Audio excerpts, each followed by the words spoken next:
Alo, Trà Vinh xin chào các bạn. Hôm nay thì theo yêu cầu mình sẽ làm tiếp cái món bánh bò với đường thốt nốt. Thì mời các bạn bấm đăng ký kênh và bấm vô cái chuông để nhận tất cả thông báo từ video mới nhất của mình nha. Mình dùng đây là 150g đường thốt nốt, thì khoảng 4 viên vậy nè. Các bạn có thể dùng 200g nếu thích ăn ngọt nhiều hơn. 200g bột gạo thì mình lường bằng 2 cái chén để cho các bạn nào không có cái cân thì dễ lường. 50g bột năng hay là bột mì tinh. 1 muỗng cà phê men nở khô, men này là men ngọt, các bạn cũng có thể dùng men viên, thì mình dùng cái men này cho nó nhanh. Cho hết 200g bột gạo vô trong cái thau. Bột gạo này các bạn cũng có thể dùng loại mịn. Và bột năng thì mình sẽ lường bằng cái muỗng nè, 5 muỗng vừa vừa vậy nè là 50g. 1 muỗng cà phê men tương đương là 3g. Các bạn lường vừa thôi ha, đừng có cho nhiều quá nha. Mình sẽ trộn đều bột, đường và men lại. Bột và men chứ không có đường. 150ml nước dừa tươi. Mình sẽ cho vô từ từ và mình trộn.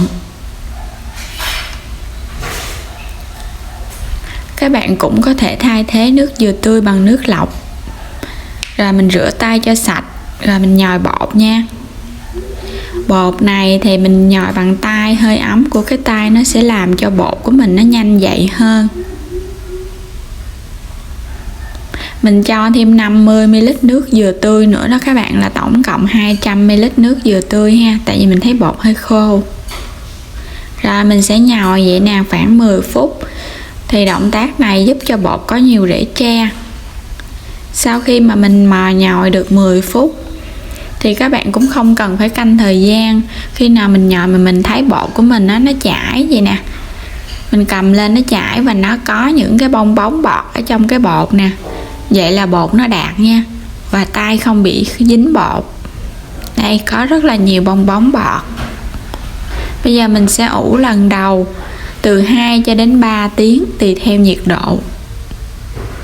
Sau khi mà mình ủ bột gần đạt đó các bạn, thì mình đi đập cái đường thốt nốt ra, cho vô đây tí xíu muối cho cái bánh nó ngon. Rồi mình cho tiếp 200ml nước dừa tươi nữa.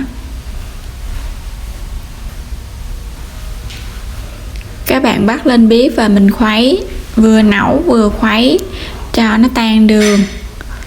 Khi mà hỗn hợp đường nó sôi lên vậy nè thì bắt đầu nó cũng tan nhiều rồi nè các bạn. Bây giờ mình sẽ tắt bếp được rồi và mình khuấy cho nó tan hết bột.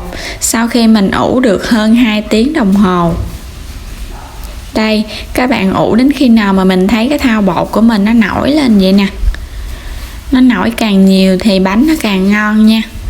Mình sẽ khuấy đều lên, bột dậy rất là ngon.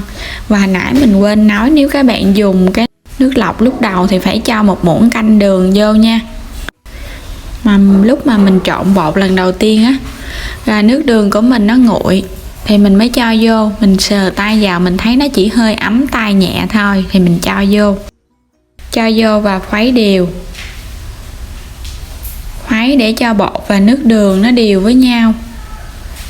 Thì tổng cộng lượng nước mình dùng là 400ml nước dừa và 150g đường thốt nốt. Rồi mình sẽ ủ tiếp lần 2. Ủ lần 2 này từ 1 cho đến 2 tiếng. Mình ủ được hơn 1 tiếng rưỡi đồng hồ á. Thì trong lúc ủ á, các bạn đem phơi nắng cho bột nó nhanh dậy. Bây giờ mình cho vô đây 1 muỗng canh dầu ăn, để khi mà mình trộn bột lên mình hấp á, cái bánh của mình nó mềm. Trộn đều rồi mình sẽ quay gần cho các bạn xem cái bong bóng bọt nó nổi lên. Cách để kiểm tra bột đạt hay chưa. Đó, các bạn thấy những cái bọt khí nó nổi lên và nó bể ra từ từ đó.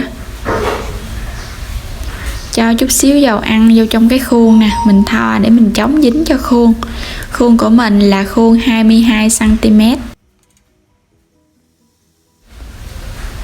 Mình sẽ hấp cái khuôn cho nó nóng trước, rồi mới đổ bột vô. Cho khuôn nóng thì bánh của mình nó mới nổi nha. Và nước phải sôi. đổ bột vô đậy nắp lại và mình hấp với lửa trên trung bình 30 phút. Sau 30 phút mình sẽ tắt bếp luôn, rồi mình phải mở nắp ra từ từ. Wow, cái bánh nó nở nè các bạn.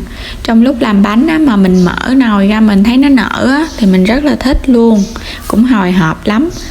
Bánh nở cao đẹp luôn. Mình chờ cho bánh nguội rồi mình mới lấy ra được.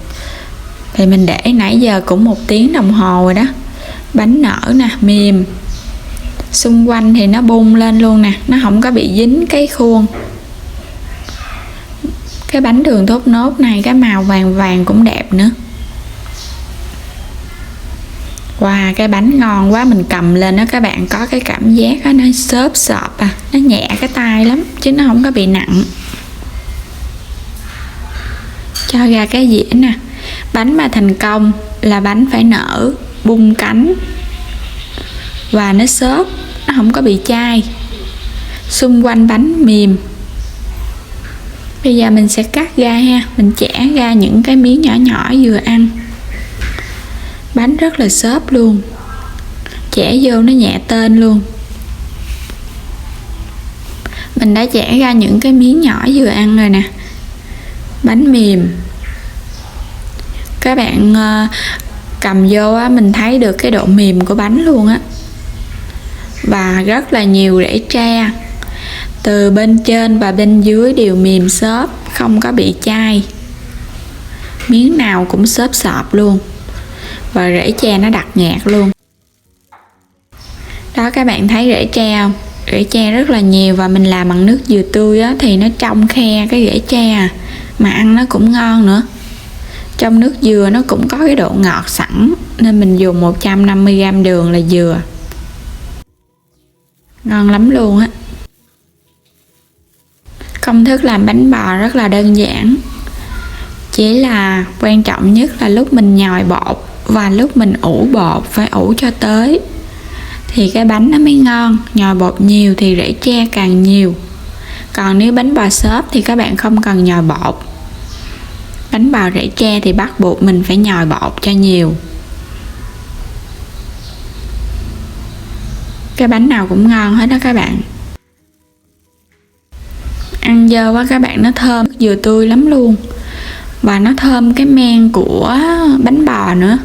Và độ ngọt cũng rất là thanh, không có quá ngọt gắt. Những cái lỗ khí nè, rễ tre nè, y như cái tổ ong vậy đó. Nở rất là đều nhau luôn, giống như cái tổ ong luôn á. Ngon lắm luôn. Và với cái công thức bánh bò rễ tre hấp với đường thốt nốt thì mình chúc các bạn làm thành công và ăn thật ngon miệng nha. Và nếu có góp ý thắc mắc gì thì để phần bình luận bên dưới, mình sẽ trả lời cho các bạn. Và đừng quên like, đăng ký kênh, chia sẻ các video ủng hộ mình.